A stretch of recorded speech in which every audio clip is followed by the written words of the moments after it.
Hello, everyone, and welcome back to the Jacobs Teen Innovation Challenge. We're very excited to see all of you here again today, and I know, as I said before, I know many of you are watching this recorded because you're unable to be here due to the time. Completely understand.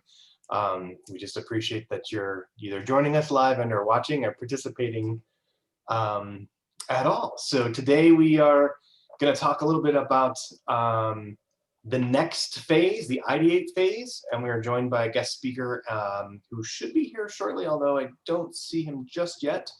But I just sent him a note, so we'll work with that and we'll adjust if we need to. So next. Oh, go back here. All right. Here we go. Let's try that again. This is great. So just wanted to remind everyone about the timeline. I think you've seen this a few times as we progress forward. I think the most important, well, there's many important parts, but I think the key timeline, the key date to remember is May 1st. So as we get further down the path, ultimately May 1st is the actual deadline by which we will need to receive the video pitches from you. And so we'll talk about that actually more really as we progress, probably a fair amount on the April 1st webinar. We talk about the pitch, but just kind of a frame of reference for everybody. As you're starting to work with students now, you may be in varying phases yourself with students. Today we're going to talk about Ideate, but you may be, some of you I think just got started with students. Maybe there's a few of you who haven't quite gotten started yet. Others, like I actually know Stephen actually started back in the fall. So the cheating is totally allowed here, but that happened. And so as we progress, the real thing that'll happen is the student teams are working on their projects now. As they work through and move toward the final step between April and May, we will ask you to host a pitch competition in your classrooms, and we will talk about how you might go about doing that and ways that we might be able to help you. But that'll really happen probably in the April timeframe at some point, where the students teams themselves will have created their pitches, and you will conduct a pitch. You will conduct a competition in your classroom that actually aligns with one of the rubrics that's impactful to how to evaluate those pitches and work with them. And ultimately, then there'll be some criteria for how many you can submit to us. And I think we said that for every 6 teams that you have working on the challenge this year, that you're able to submit 1 video pitch. So just to kind of give you some, because some people have asked some questions about how this ultimately comes together. So what ultimately happens is that you will review the collection of teams that you have working on projects.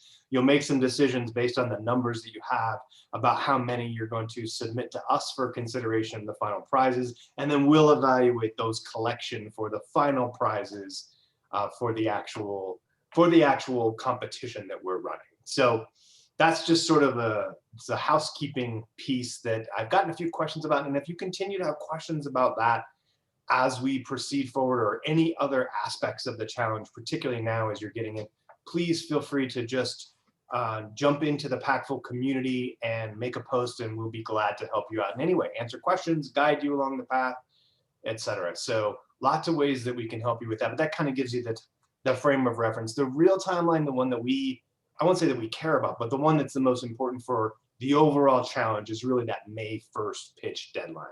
And then that gives our team a little bit of time between May 1st and May 19th to review them all, also using the same pitch criteria, and make some decisions about the winners, and work with you on winners and any media releases and other things, which we'll talk about a little bit more when we get there.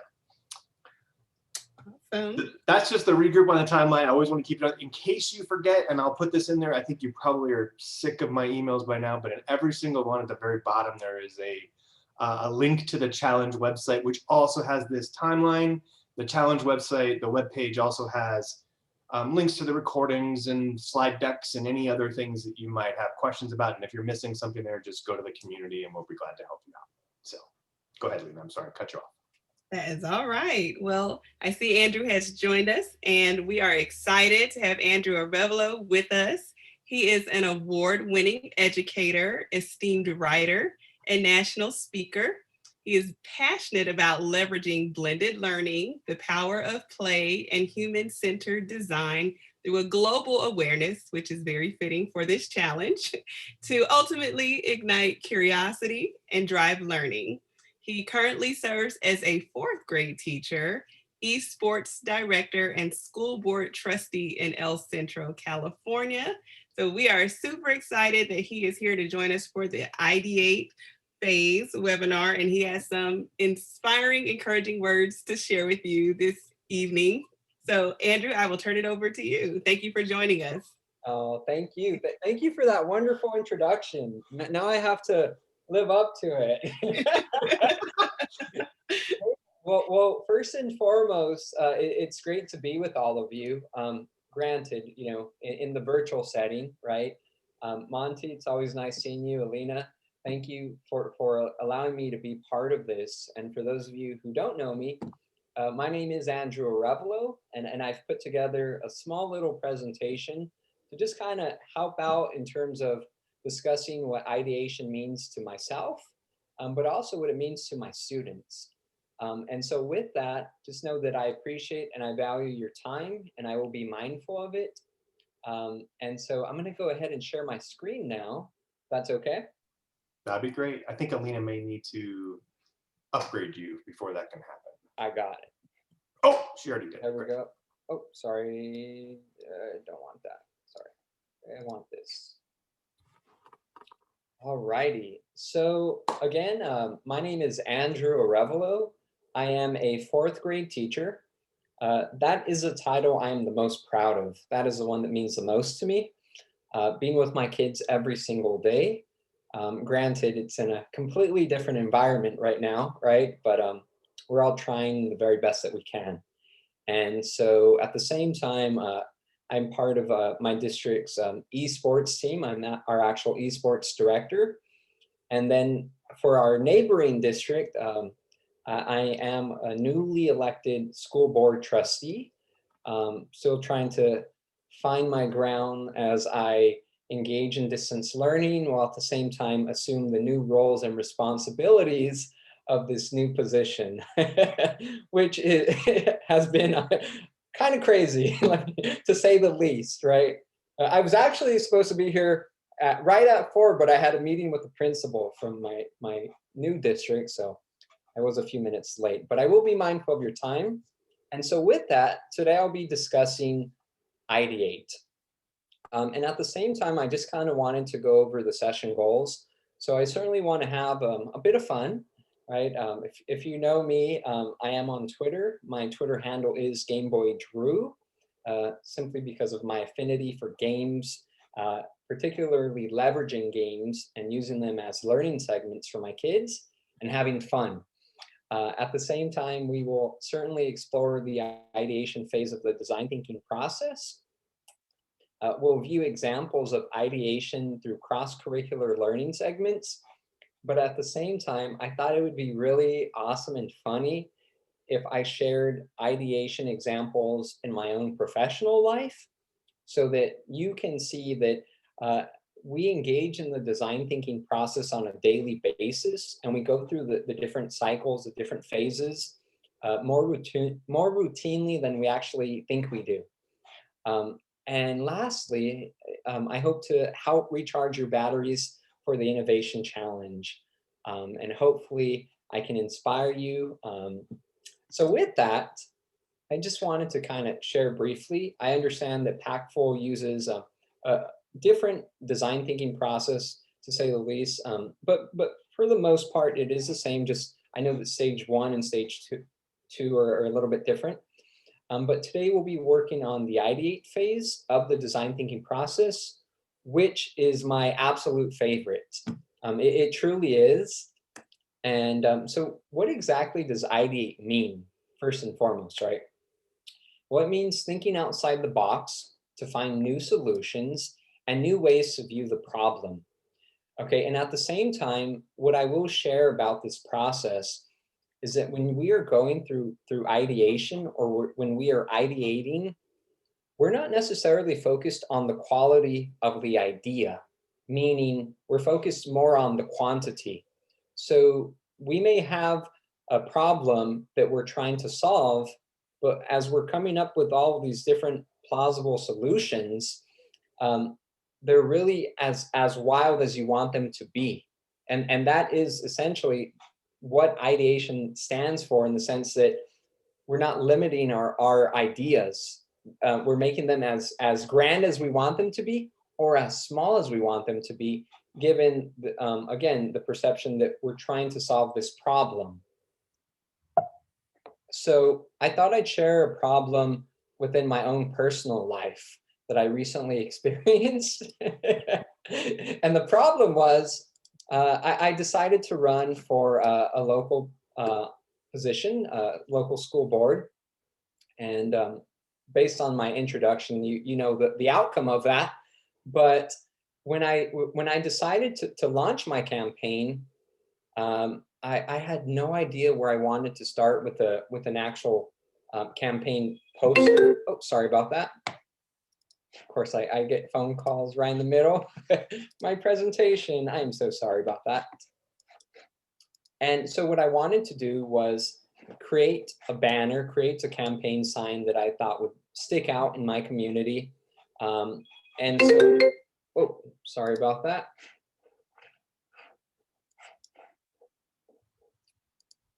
In addition to being a school board trustee, I'm also a landlord, and I have a tenant calling me. So sorry to, I think your screen share stopped. Whether you intended that, I'm not sure. yes, let me get that back going for you. Sorry about that.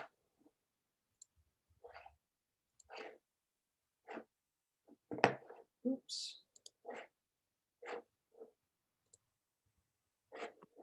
Here we go. And I apologize for that. And so I thought I'd share the personal example, which, again, I was in the middle of launching my campaign, and I needed a banner, a campaign sign that would stick out within my local community as compared to some of the more seasoned individuals I was going up against. And when I did this, I came up with a couple of different ideas, right? As I was going through the ideation phase of the design thinking process, I laid out all of these different ideas for what I wanted my campaign banner to look like. And in doing this, I initially came up with this as my first design. And I was incredibly actually happy by this. I was like, oh my gosh, this looks amazing. I spoke to my graphic designer about how happy he made it compared to the vision that I had for it. And I was completely excited. But at the same time, I did have a community of individuals that were helping me with my campaign. Now, remember, I shared it with them thinking, oh, they were going to praise it. They were going to give me so much good advice. And lo and behold, they were pretty much like, Andrew, we love you, but this really is not good. This is horrible. This is horrible for your campaign. Don't use this, please. And so my self-esteem was a little hurt for a while, but I was happy that I had friends who were willing to be honest with me. And at the same time, I had already geared myself up for a possibility that my first design might not be what I wanted it to be, right? Which is part of the design thinking process, which is part of ideating, which is being flexible with your ideas. And again, focusing on the concept of you have all of these different ideas. So if one of them doesn't work, it's okay, because you can go back to the drawing board. And because of their advice and because of their feedback, I was able to get to this, right? Which took elements of that initial poster and really turned it into something beautiful, something that stood out, something that when people saw it, particularly the A+, and that was like the resonating thing within my community. Oh, you're the guy with the A+. Yeah, you know what? You had the best poster. Just because of the poster, I voted for you. And I was like, well, thank you. I'm glad I didn't show you the first one, because it probably would have scared you, right? And so in keeping up with the theme of ideating, right, I initially got all of these banners put up, and I was so excited because my father and I went and we put them all up. And a few weeks into putting them up, I had someone go and slice them, right? Not all of them, but enough of them. Um, and you know, the idea was, oh, we're gonna, you know, hurt his feelings, or we're going to do something so that it kind of throws him off. But they didn't realize, you know, that I go through the design thinking process quite a bit, and particularly with ideation, where we think of the problem and we try to turn it into a solution.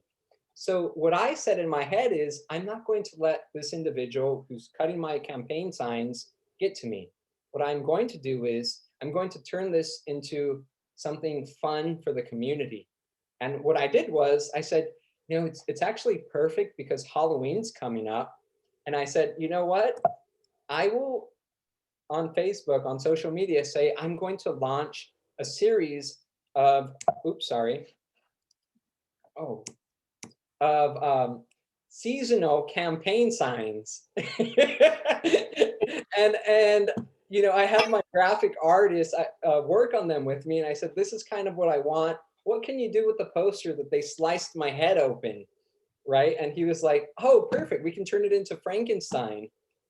You know, so we worked with it, and actually the idea blew up.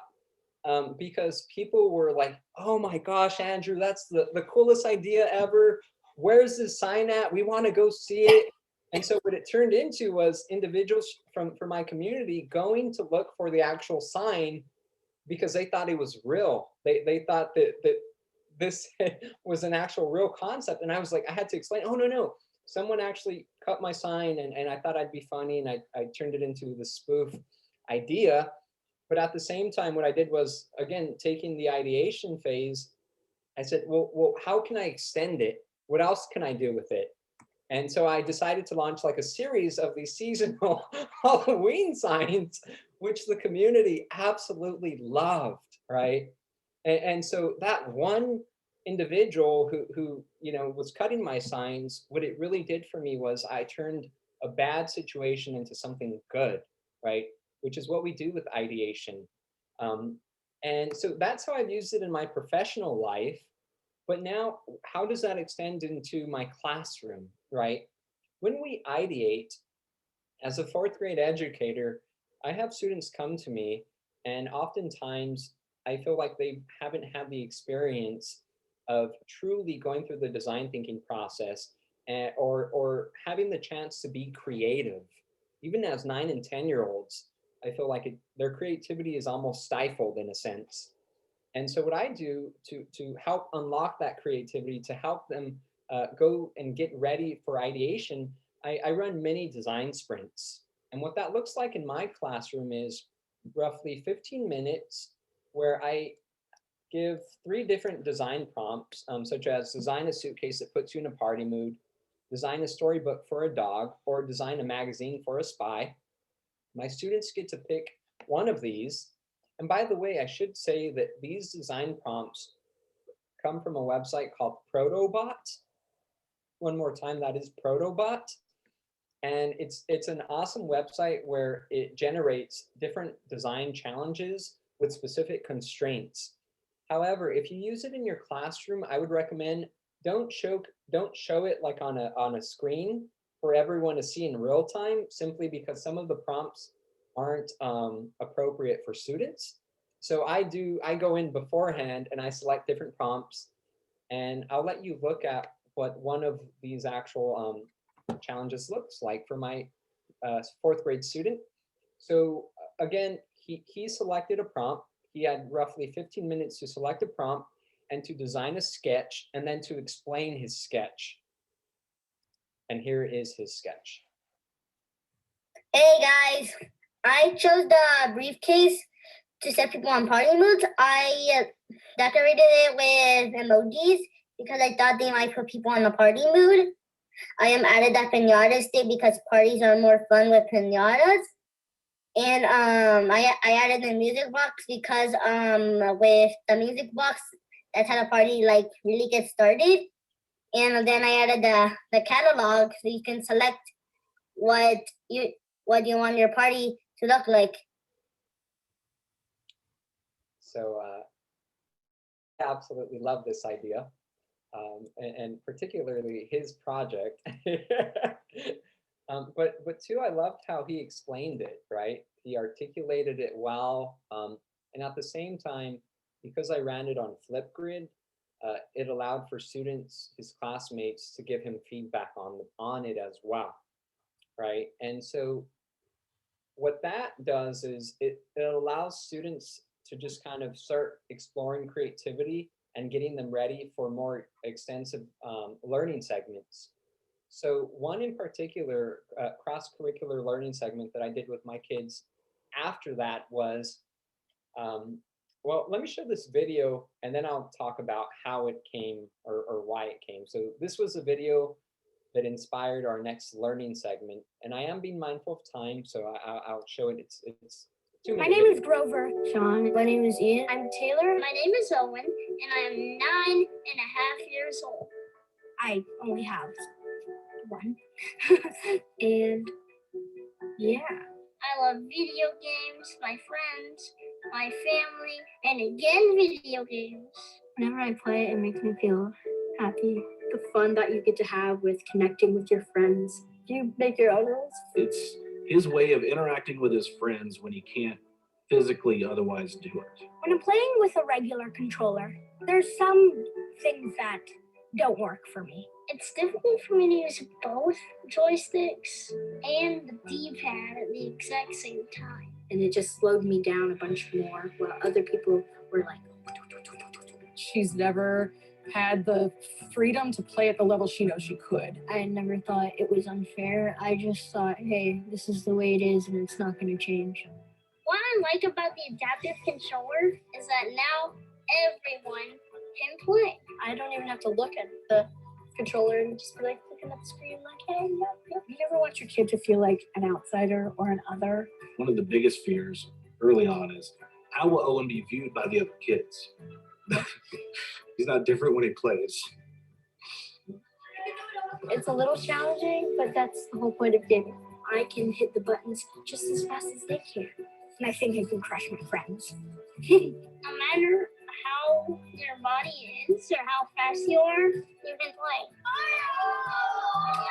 It's a really good thing to have in this world. So after seeing that video, I was inspired to do something with it with my students, and particularly with the design thinking process. And as I told you, I helped foster the ideation with those mini design sprints because I knew that there was something bigger, larger coming up, which was this learning segment where my students,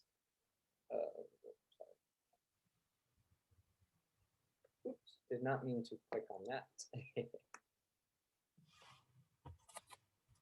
Let's see. No, I don't want to. Okay, there we go. So for this particular learning segment, we focused on SDG number 10, reducing inequalities. But within that, we focused on the substrand, promoting social inclusion, right? And I don't have enough time to walk you through the entire design thinking process of developing empathy with my students and helping them understand why we were doing this. So I'm going to kind of go through this. I highly recommend teaching tolerance if you're not familiar with it. It's completely free. And then we framed this question, and the question was, how might we modify blank to make it adaptive for a person with blank? And the concept was we would take a game console within the last 50 years and make it adaptive for someone with a specific disability. And here's a prototype of what that actually looked like. And as we went through this process, my students had to write a report talking about how in doing this, they were promoting social inclusion. And then at the same time, they had to build to scale out of cardboard an actual product, right? And this is what it, this is what it looked like.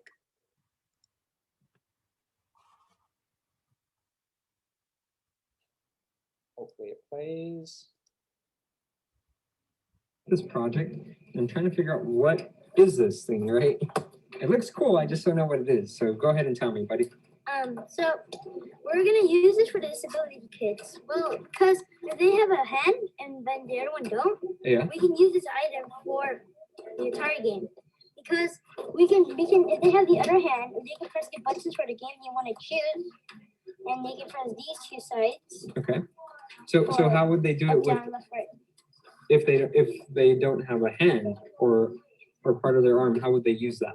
They would put their elbow on here, and then they can just tap it on the sides too.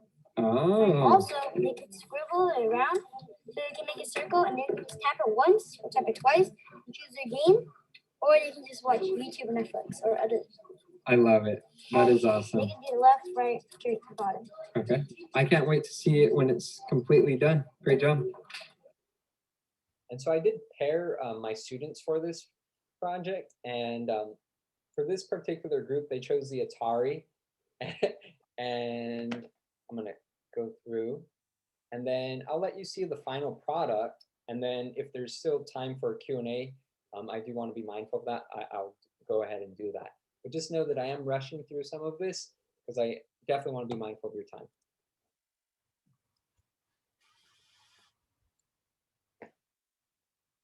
And hopefully this plays. Hi, my name is Untitled Chapter, and I'm Jesse James, and today we are going to talk about our Atari that we made at a card for.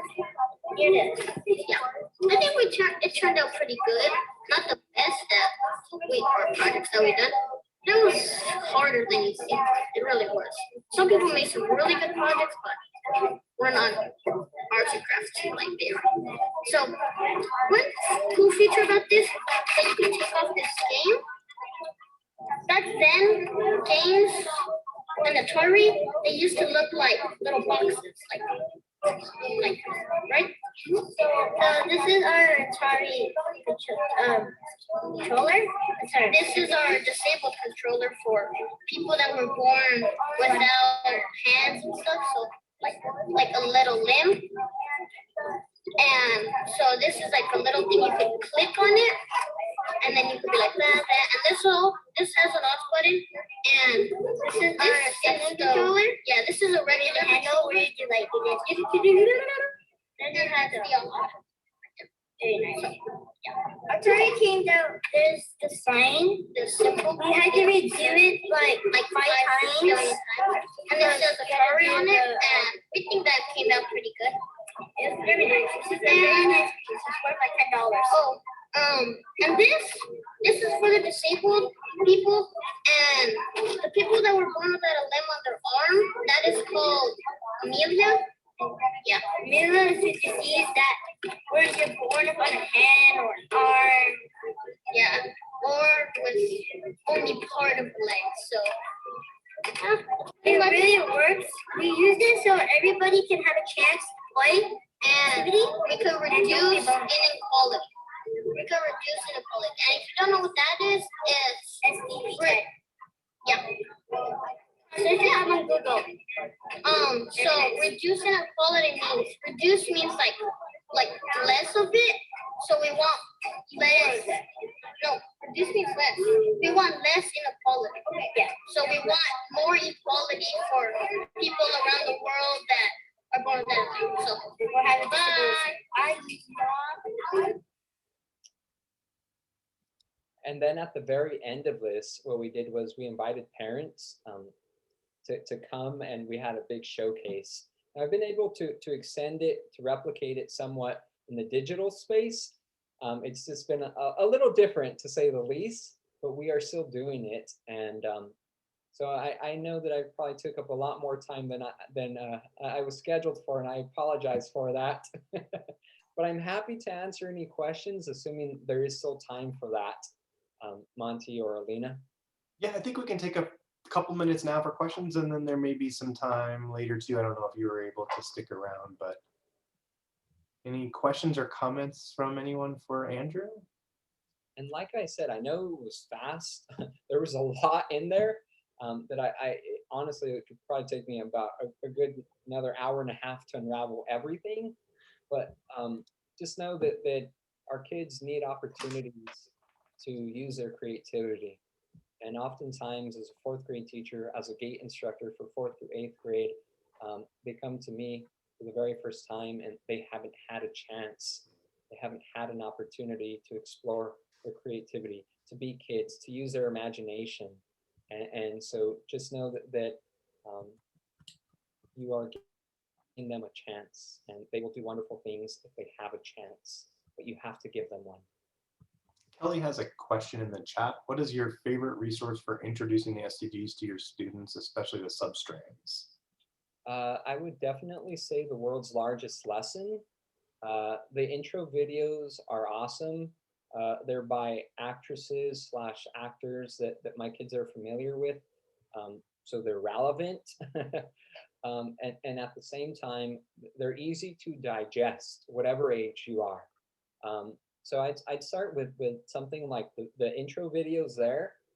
And then upon that,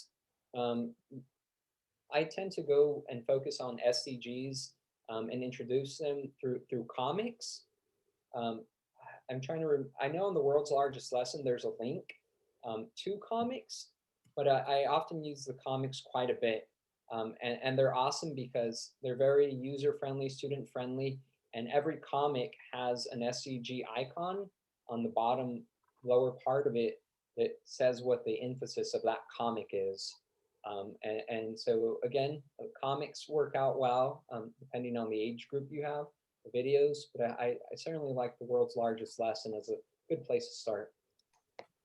Thank you. And one other question, and then we'll move on for now, from Carl. How do you tie the work into other, quote, content areas? Absolutely. So the part that I deleted of this presentation actually was the part that it was connected to my standards. And I showed how I connected it to my math Common Core standards, my next generation science standards, and my ISTE standards for technology.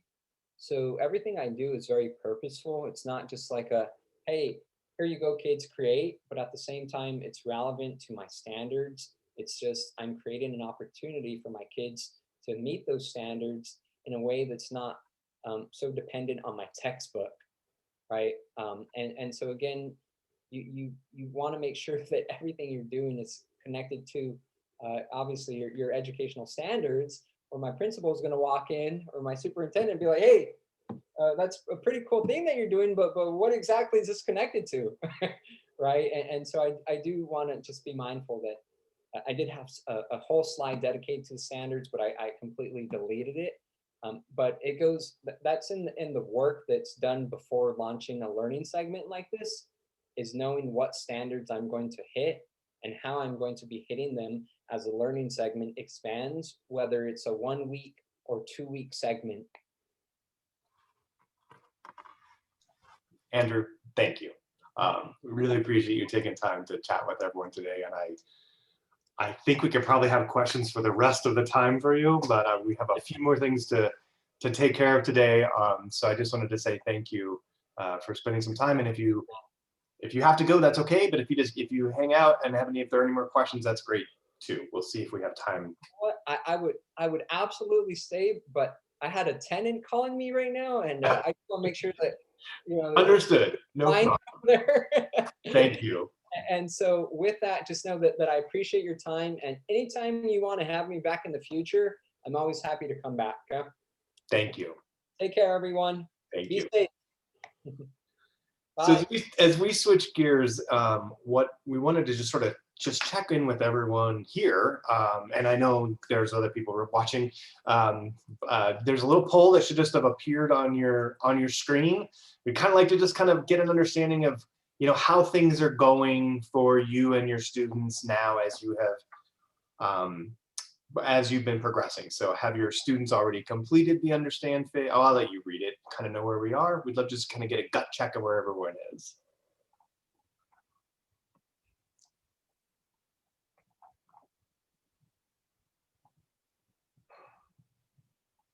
Are you seeing the questions? Yep, I saw a thumbs up. And I'm seeing some answers come through. I am now too.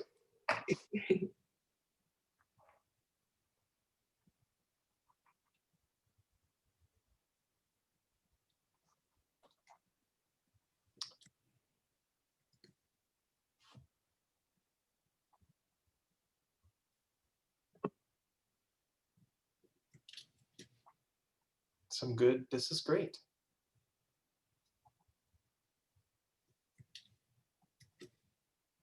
So just a couple comments here. So it sounds like, at least with this crowd, about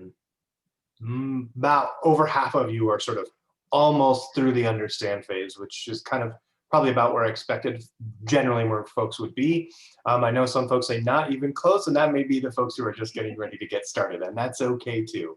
But if you find you're any trouble or in any areas where you that we can help, please let us know. And Kathy says the biggest challenge right now is that I don't see my students again until April.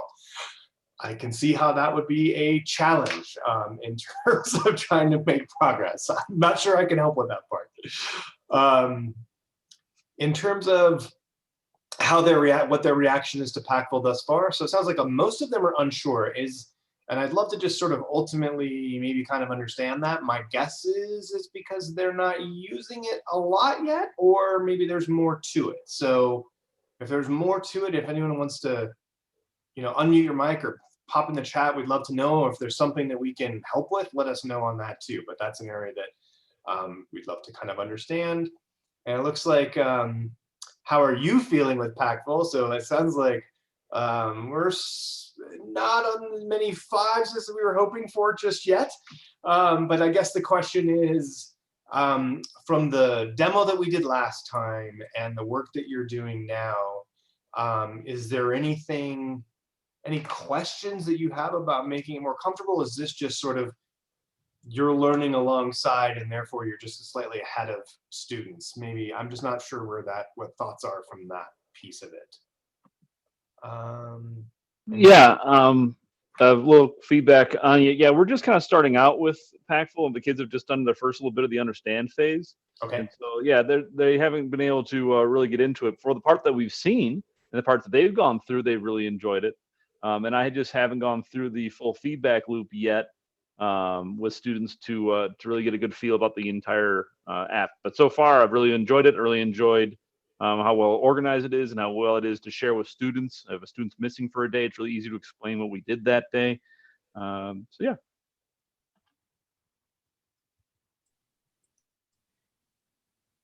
Sorry, I'm on mute talking. Did you hear me say thank you, Tim?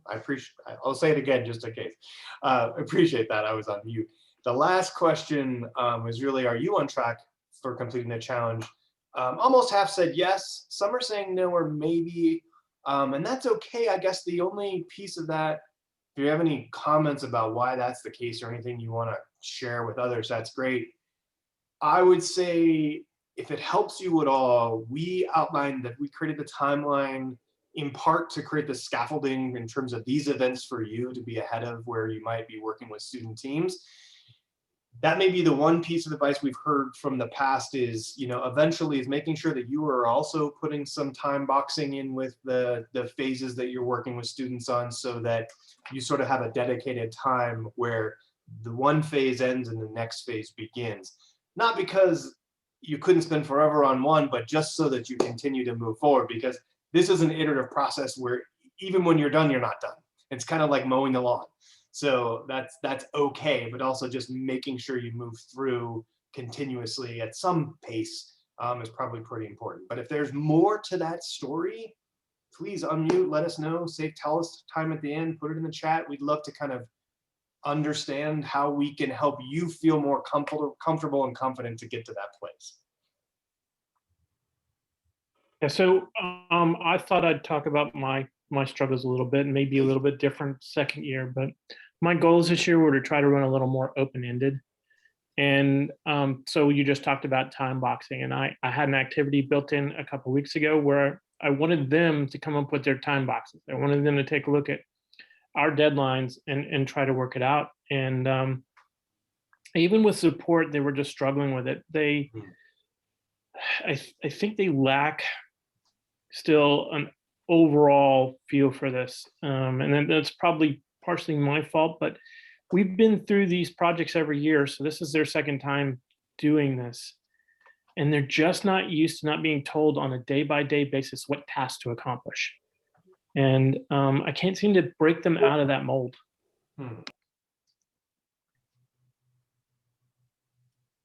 Thoughts from others? You're the collective educators. We're always talking. We'd love to hear from you as well. There are a couple of comments in the chat. One that says, I think just because we don't know how the ideate phase will go, how long the students will take to come up with different ideas. Yeah, definitely. And we'll talk a little bit about that phase and what that looks like as they are generating ideas in a minute. And then we have Carl. I think we are in a good place, but I feel unsure where the groups are more as a team. I also mix in other items in the STEAM class. We are working again next week on wrapping up the understand, like Stephen said. Right. Yeah, and I unmuted too, and I feel your pain, Stephen, in the sense of I'm trying to be less helpful and help them. You really kind of gel into a group and try to be the guardrails of sorts to keep them moving. But because we are on a hybrid schedule, the kids are in and out, and then some go remote and they're not in, and I'm also mixing in my other content because I see this as we usually do a challenge with senior citizens. Well, that's not happening. So this is my way with this, and so I feel comfortable where we are, but I'm unsure how the kids are feeling about something that they've never done before, because this is new to them. Even like Andrew was saying, is that there's never usually been a time where a teacher said, okay, here's our endpoint and here's what we're going to do, and I want you to come up with right now I want you to get as deep as you can knowledge about this problem so that you know what you're talking about and thinking about. And so some of it has been also holding one or two kids back that go, oh, I know what we need to make because I saw it on TV or I saw it on YouTube, or, you know. So, I mean, I feel comfortable where I am, but the student agency part is always the biggest challenge for some of these. Is like, and it was the same way with First Lego League, is, you know, are we going to ever get that momentum started, or are they still going to look to me and go, what am I supposed to do? Just tell me. It would be easier. So I'll send over an idea that's coming to my head, but what I'm envisioning here is some kind of very simplified project management tool that goes into Packful that says, these are my deadlines, and you drag sliders around, and then you put in, okay, we need to do these types of understand activities, and let's fit them into our schedule that then could be aligned to the class times so that the students can start putting things in. Now they can always come back in and dynamically adjust it, but it gives them a feel for where they are and what they need to get done, big picture, and then they get to work on the details inside the smaller box, and they get more, you know, control and agency over that schedule. Yeah, I'd love to, and I put a comment in the chat, Stephen. I think this is a good topic. I think you and I've talked a little bit about this in the past, but it's been a while. Sort of just thinking about how educators are potentially handling the deadline aspect or the expectation aspect with students, because we intentionally made the app sort of very flexible to support lots of different ways that could be done, but that flexibility may in fact be hurting a bit because there's no way for you to, within the app, communicate what your expectations might be for student teams. So that piece I can certainly see as an area, and there may be something else that we're missing there. And I will make one comment too about Kathy's, like, students are working backwards. They feel like they have a solution. That actually happens a lot. That happens a lot in this type of, you know, any kind of environment where you're coming up with things. And in fact, we built the app intentionally to be nonlinear, so that if you had students who were in a place where they wanted to jump ahead and just do the ideation or even the prototyping up front, then they could revisit earlier stages. We haven't approached this challenge. We've approached this challenge rather linearly. It's probably how most of you are doing in a classroom, but we know that that actually doesn't represent perfectly how well this is done in a classroom or in people's brains. And so it's kind of this catch-22 where if it's your first time, you might want to help them understand a little bit of the the process and frankly the benefits of going through the empathizing stuff first and the ideation before you jump into a solution. But there's really nothing wrong with jumping to a solution and then as an educator, you coming in and saying, hey, that's awesome, but maybe if you went back and did a couple of the activities from the understand phase, you might put yourself in the frame of reference for the actual users and might start thinking about your solution differently. So just something to think about there.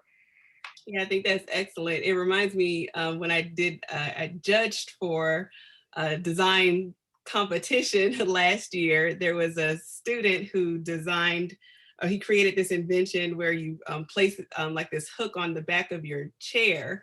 And he said, I did it because my teachers would always fuss about the teachers' backpacks being on the floor. And she'd always say, move those, around and, I don't want to trip over them. And so he said, I just came up with a solution for her.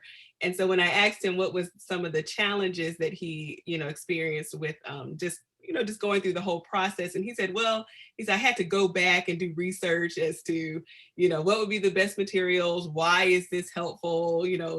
Really the things that you would, you would find out through the understand process. He said, I had to go back and do some research. He's like, so that was the hardest part for me. Like coming up with the solution was really easy. And I did that first. He's like, then I had to go back. So I agree with Monty. It is pretty common. And I think it is a helpful process for students though, to go through the whys and who it's helping and all of that. Well, I want to move us forward to talk a little bit about the activities in the Ideate phase. So let's dive right into those. So I know Andrew touched on this a little bit in his presentation, but just to recap about what is the Ideate phase, this is where students can clearly state the problem they are trying to solve by brainstorming lots of solutions. The goal overall is to create original and unique ideas, and then narrow it down to the best one. So we'll talk about how the Packful curriculum supports that process. So the activities for Ideate are divided into 3 categories. You have frame the problem, go broad, and go narrow. So within frame the problem, this is great that Andrew talked about the how might we question, because this is one of our activities. And within this frame the problem, ask how might we activity, students will have to come up with a question to help place their research problem into perspective. So I'll give you an example of what that could look like or sound like. How might we provide flood victims clean drinking water in order to prevent illness from unsanitary drinking water?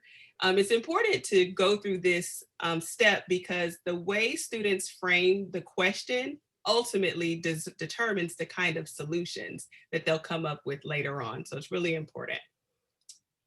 So after they frame their question, then they can go into the go broad activities, which allow students to freely brainstorm and share their ideas with each other. So let's talk about go broad brain dump. This is a fun way for students to come up with those wild and crazy ideas for their solution that answer the how might we question that they created in the first activity. And here students can use virtual sticky notes such as Stormboard, Pinup, Jamboard, Padlet, and a whole host of others. But we do, for each activity, try to recommend some digital tools for them. So they can, come up with their question, come up with their solutions, and then go on to activity 3, Brainwrite, which allows students to record their ideas, again, on virtual sticky notes, and share them with their teammates for elaboration. And this is a great collaborative opportunity for students because they have to take an idea from one of their teammates and then expand upon it. And then the last Go Broad activity is the worst possible idea. And this is by far my favorite activity because students can get really, really creative with the absolute worst ideas. And this activity is fun because it takes the pressure off of students. Sometimes they, get really nervous and feel like, oh, I have to come up with the best idea, or I don't want to share my idea because my teammates are not going to think that it's a good one. But with this activity, it allows for everyone to share the worst idea and to be very adventurous, since they know that their ideas won't be criticized. And in this activity, it allows the students to discuss the bad idea and analyze why those ideas are problematic. Why won't they work? And then they can work to turn those bad ideas into good ideas. The last category of ideate activities are go narrow, because that's the goal, to narrow them down. And so we have the activity sticker dot voting, in which students can post their ideas on virtual sticky notes and then vote on the best idea.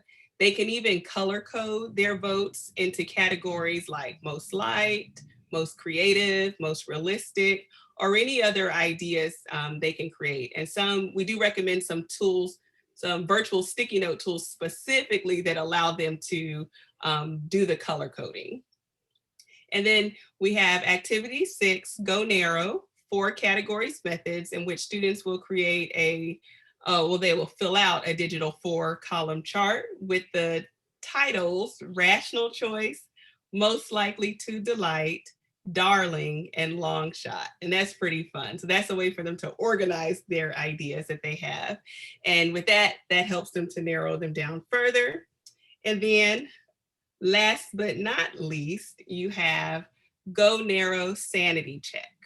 And this allows the students to use a digital chart that provides them with thoughtful questions to think about when evaluating whether or not an idea will be a good one to pursue or not to pursue. So considering whether the ideas are, number one, plausible, are they feasible, are they innovative, can help them to narrow it down to the best one. And so as Monty did the demo last time, when you click on the drop-down arrow under view details, it has videos and other supportive information to help guide the students through these activities. Are there any questions about any of the activities that we just talked about? I wanted to give you a minute. If not, if so, just type it in the chat or unmute yourself and, ask us some questions, and, we'll happily answer them, but we are aware of time. So we want to make sure that we encourage you to post your Storyteller Awards. This is a great opportunity for you to share the amazing work that you're doing with your students. You can share them on social media with the hashtag JTIC21, or you can share it in the Packful community, which is a great place for them. Also, I see we have a few comments. It says, no questions, but looking forward to the worst idea activity. Yeah, that one is just so much fun. And it says, a good question, do students have to go through all of the different activities? No, we recommend between 3 to 5. However, if you feel like you have time to do more, then go for it. If you feel like you need to do less, like maybe stick with 2 or 3, that is up to you. It just depends upon your schedule, the frequency of how often you're meeting with your students. So it's really up to you, but they don't have to do all of them unless you just have the time to, but we would recommend 3 to 5. And actually, to help answer that a little bit too, in each of the phases within Packful, at the very top of the do step, so each of the phases is broken down into 3 steps: explore, do, and document, where explore is that curricular content, the do are the set of activities that Lena just showed you here for the Ideate phase. Each phase has a different sort of recommendation that we make for how many activities you may want to do. And specifically for Ideate, we suggest that the team selects and completes at least three total activities. And I'll put the language in here because they're broken down into different groups. So we suggest 3, but honestly, again, kind of back to earlier, for better or worse, it's ultimately up to you. You as an educator may recommend, you may tell them all the specific ones you want them to do or leave it up to them. So, but our recommendation is in there just kind of help the, each phase along. Definitely. And that's a good point about the categories. You do want to make sure your students are doing at least one within each category. And as you see that some of the activities do build on each other. For example, with the how might we question for activity 1 and activity 2, you're coming up with solutions for that question. So some of them are linked together. So just be aware of that. And I wanted to take a moment to highlight or shout out some of our teachers who have been posting on social media. And of course, we would like to encourage everyone to continue to share your progress using the hashtag JTIC21, because we really do want to see all of the wonderful work that you're doing and other teachers want to see. And it's a great way for us to share ideas and, just be creative with one another. So. And I'll just carry on to that and say we've got some great, I could definitely tell, not to pick on them, but we have a group of Canadians, and there's probably a word for that, I don't know. A group of Canadians are doing an amazing job of not only working with the progress, but sharing stuff on social. That's not required for everyone. So if it makes you uncomfortable, that's totally okay. This is more of an opportunity, hopefully, to collectively share the work that people are doing, see some of it, see what students are up to, see what it looks like differently. Tim did an awesome job of sharing a picture of his classroom working, and it's a very different environment, obviously, this year. So we just love seeing that. And that's why we also said, if you're more comfortable not using traditional social media and using the Packful community, that's totally okay. So none of this is required. It's just a way, hopefully, to kind of share and celebrate success and see what's happening out there. Absolutely. Yes, and I tried to get everyone. So if I did not get your post, charge it to my head, not my heart. I'll make sure I get you up there the next time. But feel free to shoot me an email so I can make sure that I get it as well. Wonderful. Well, at this time, I know we're time is almost up, but if you do have any questions, we can take them at this time. Thank you all for coming. We appreciate you. No, thank you. And I actually feel like no matter how we structure these things, I actually still feel like we're a little bit rushed again, and we could have taken more time for questions and stuff. And so I'll make the same offer that we made last time. I will officially end the recording here in a couple minutes, just to be respectful of time. But we're going to stick around in case you want to chat or, with each other or talk to us, whatever works out best for you.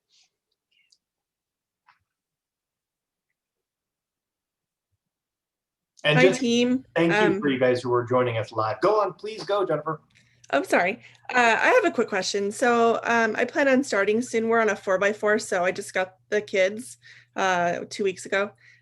So we're starting soon, but I'm just curious, if we do all of the activities along the way, approximately how many lessons, how many hours do you know?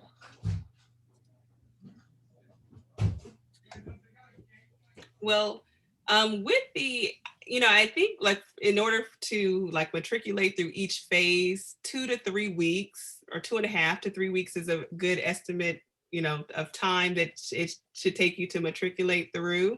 In regards to hours, I mean, it depends on how you do it. Like we've communicated with teachers who say that they have their students work on it while they are in class with them or, online.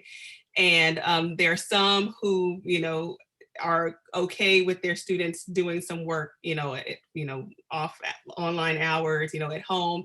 I guess it depends upon the climate of your classroom and how productive students are being with, especially in this virtual setting. Like if they are really producing, what you need outside of class hours, then I of course, you have more flexibility. But if you find yourself, having to, basically control it in class, then that does limit your time. Yeah, it's always a hard question to answer, Jennifer, because everyone's a little bit different in terms of how much time they have with students and how much time students have. I mean, obviously, we would if you had all the time in the world, you could spend forever on it. I still would suggest that you would want to time box each phase, just because the benefit, I think, of going through the whole thing and getting to completion, getting something that the teams can say, oh, we did this thing, and then here it is. There's something about the overall experience I think is really valuable. So that's why we kind of came up with this sweet spot of trying to recommend various of the activities, how many we suggest. And you may wish to go in, if you have less or more time, you may wish to go in and either, reduce the number or, give them more options. It's really tricky question. It just depends on how much time you have with them. I would certainly say if you could do, a few of the activities in each of the phases or ask the teams to do that, that's beneficial. And you're probably, just like everything else in the world, you're probably going to have to even teach them about, I think, time boxing. I'm a software developer by trade, and that's a very common thing in software development, is everything could take forever, but you don't have forever. Do it in this amount of time. I think time boxing can be a really valuable tool, not only for you, but for the student teams too. It's like, go work on this activity and spend no more than X hours. That X might be 1, it might be 5. It really depends on what you think. But I do think, in the interest of not spending forever on any one phase or any one activity, there's a benefit to moving the process forward and getting into the next phase. Does that help at all? Kind of. I'm not familiar with the curriculum yet, so it's hard to know how to time box if I don't know what the curriculum looks like. So that's the challenge I'm having right now, is like, what is in each phase, and then how much time do I have or need for that part, And that's why I think, like we said, we scaffolded this out so it'd be about 3 weeks of duration, right? Obviously, you're not going to spend 3 full But weeks. 3 weeks would be like daily, because I see them twice a week. No, that's fine. And really, Okay. we intended the 3 weeks because some people only see them once a week, maybe twice a week. That can work out just fine. So if you have an hour, how long do you have with them every? We have 90-minute periods. 90 minutes twice a week. So if you could do that 90 minutes twice a week for 3 weeks on each of the phases, I think you would be great. Okay. You would just tell them, this is what we have and we're going to move forward. And so for us, part of this, and I know there's other elements, and Stephen may be thinking about them too, where there's this whole grading component. We don't do that in the app intentionally, because we're trying to help foster the actual, thinking process and the learning process. But I realize there's that other component that has to happen too. So you might be able to just do a little bit of that, say, do this one activity, turn it in today, or do this one activity, it's due at the end of the week. And you give them 3 for the total of the 3 weeks, and something like that could work really well. Okay. Thank you for the advice, Timothy. Also, I started doing that yesterday, so I will get through that. Thank you. Yeah, That was really important for me. What's that? Creating your own sample project is super helpful. Yeah, and you know what? I think I'll just mention that too when I send out today's recording and reminder. We covered it in the demo last time, but I think it's something that is often missed, and I understand that. We're trying to look at ways that we can improve that over time. I'm officially going to stop the recording. Actually, you know what? I'll just keep going. If you have questions, we'll keep going. If people want to continue to listen, that's okay too. I have a question. Please. I'm working currently with students 100% online, virtually. I don't have any face-to-face time with them. And we're getting into the observation phase, and students are not, and they're working on a problem related to overpopulation, which is not an issue we have in our city. So going outside and observing is not going to generate a lot of information. So I suggested to the student to look at vlogs and videos of living in different areas that is overpopulated, so they can start and write their observation. Do you have any other suggestions that I can use with the students to help generate more observational kind of information for them?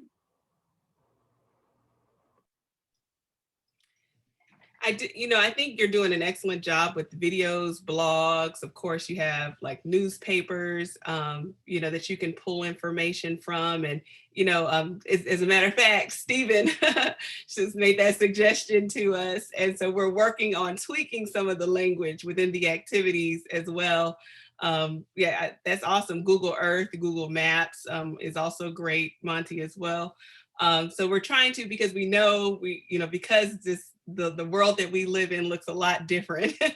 And so, it may not be safe to go and observe in some places. And so it's important to still be able to move forward in their project. So I think you're off to a great start, but you can definitely consider, other, like I said, newspapers and the Google Earth, the Google Maps. Stephen, feel free to chime in. I know he's mastered it with his students, and so I'm in the process of working through it. But Stephen, please chime in. Yeah, well, mine was slightly different, and I love to hear that the same problem came up with observation, because mine was focused on the interviewing and the inability to interview in the environment we're in, and the fact that there are interviews being done out there, and that's exactly what we're hearing here with observation too. There's been observations being made and shared, so rather than have to do it yourself, which is obviously best, you can rely on third party. Really, the key there is, and I found this out when doing it, is I said, look, find a news article where somebody's interviewed, find where it's and the Google term that worked the best for my kids was find a news article about this problem with the word story in it. Because when you find these interviews, it's the story of so-and-so. And when they found news articles with the word story in it, they found interviews, they found personal experiences. They were hearing the story of somebody. So that's really key for the interview. I think for observations, you just got to find that right keyword to key those searches in so that they're getting good, solid observation data. That's a great. Yeah, I just threw in a couple of ideas. Google Earth, Google Maps, it may not get you the people view that you might be looking for, but it might certainly give them a view in the density issue. Just other tools, but I certainly think you've hit on one of the biggest challenges overall right now is figuring out how to do things that you may have done in person or physically to do them virtually or encourage that. So those are great suggestions, Stephen. I appreciate that. Thank you so much. The 3D, the virtual reality stuff. I'm forgetting. No, I know Google Expeditions is good. Expeditions. It's closing, it's shutting down the end of June, unfortunately, but it will last us through this challenge. Google Expeditions is an excellent resource because they have tours from all over the place and even ones that people have created as well. And Nearpod has, they have a good selection of 360 tours as well. Thank you for asking us, Nama. I appreciate that. I think Natural Geographic has some they probably do stuff as well. Awesome. I'm not sure if theirs is Oculus specific though, but they do have a lot of stuff out there. Okay.